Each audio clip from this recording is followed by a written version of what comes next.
and an honor to be here before very eminent Pakistanis, scholars, educators, thinkers, and of course, great nation-building minds. Ladies and gentlemen, first and foremost, Balochistan is the largest province of Pakistan in terms of geography, and it's a province which voluntarily joined Pakistan.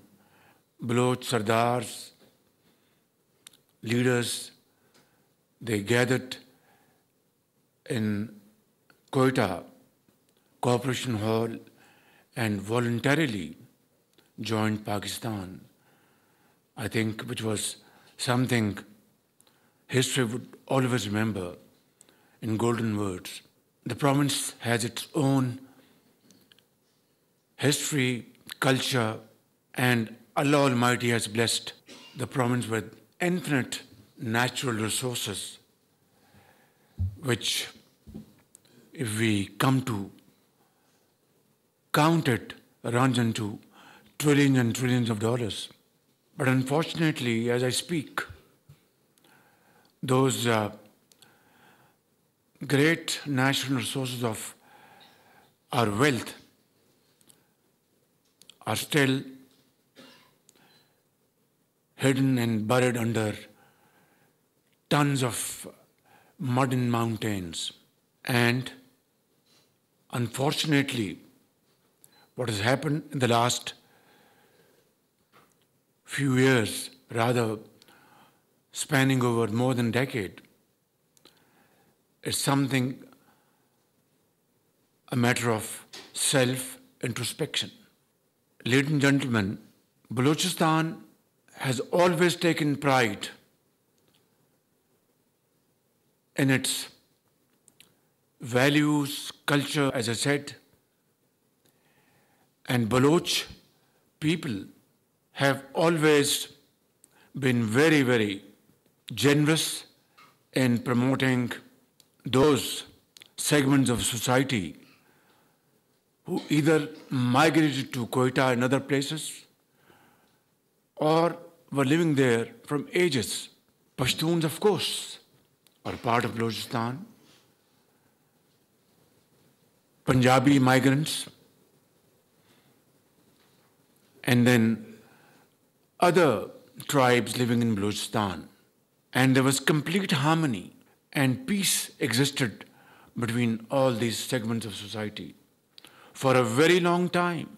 Nature designed Balochistan in a manner where, with much smaller population, geographical distances brought up a challenge by itself. Distribution lines spanning over hundreds of kilometers between two communities. Challenge of grid, challenge of distribution, and so on and so forth.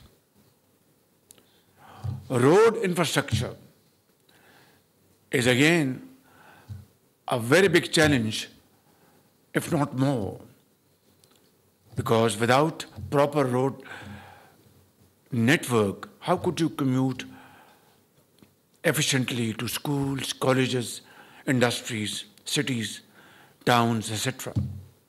And then, of course, other challenges etched in history.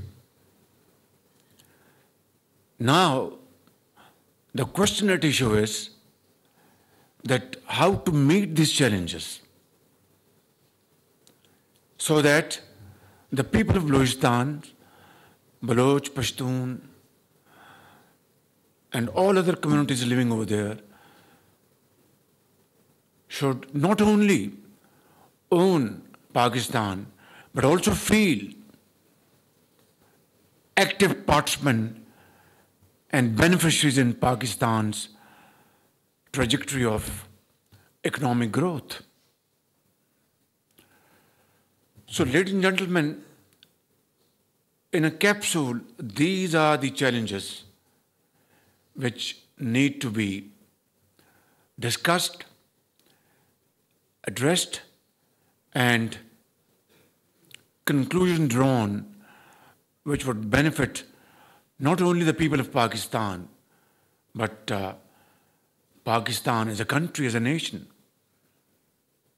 So, let me now address this part of our discussion and discourse. As I said and have mentioned some of the challenges, it requires financial layout, financial resources to address these challenges.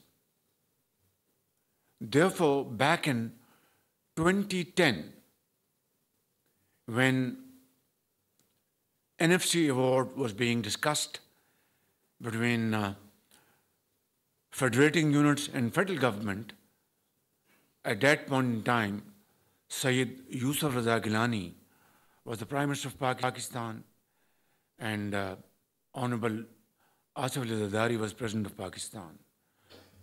So at that point in time, NFC award, new NFC award was under discussion. I would like to mention in all humility that in Lahore, all four chief ministers were gathered together along with their finance ministers, and of course, 3 days marathon session went on without break. Of course, when the night fell, we would go for a few hours rest and then gather next morning again. Complete 3 days, we were locked in a room.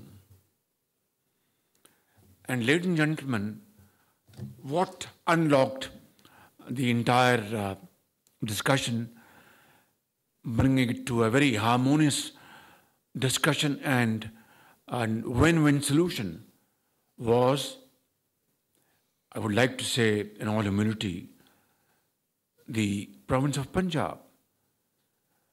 I announced in that discussion that,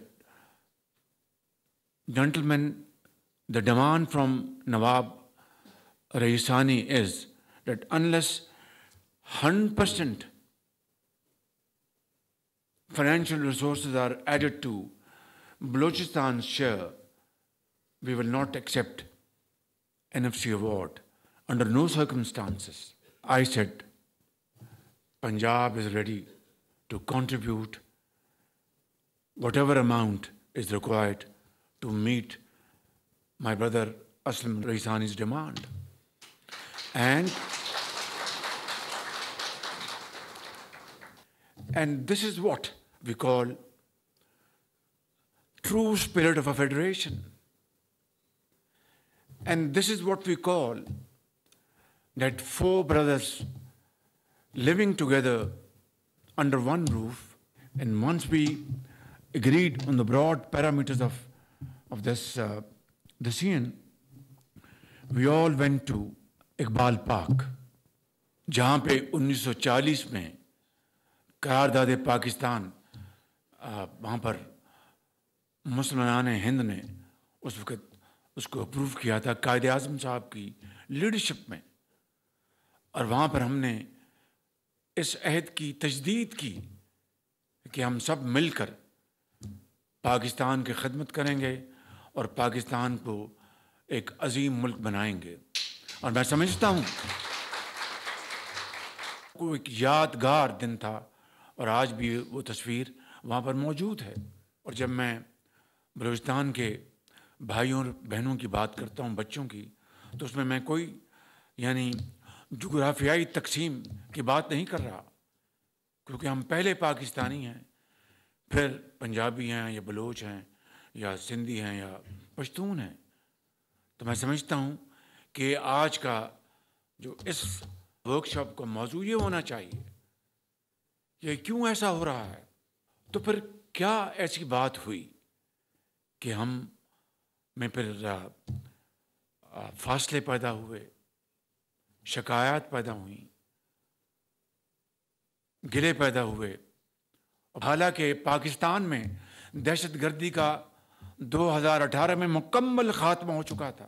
میرے بھائی اور بہنوں، یہ ہے وہ جو ایک چھپتا ہوا سوال جس کا ہمیں آج جواب تلاش کرنا ہے۔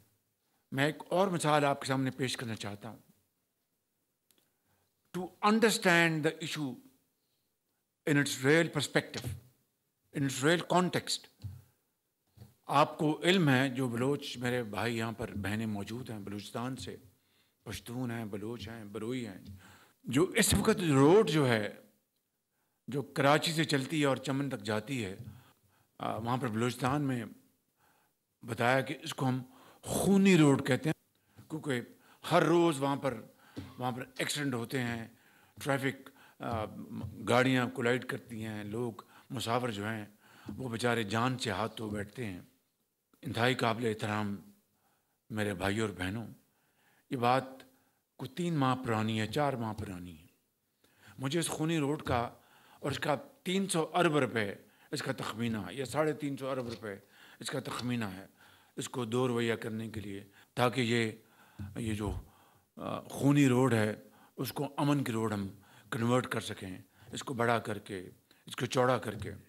یہ آپ کے علم میں ہے کہ یہ تیل کی جو قیمتیں ہیں، پیٹرول کی قیمتیں، یہ ہر 2 ہفتے بعد قیمتیں اناؤنس ہوتی ہیں۔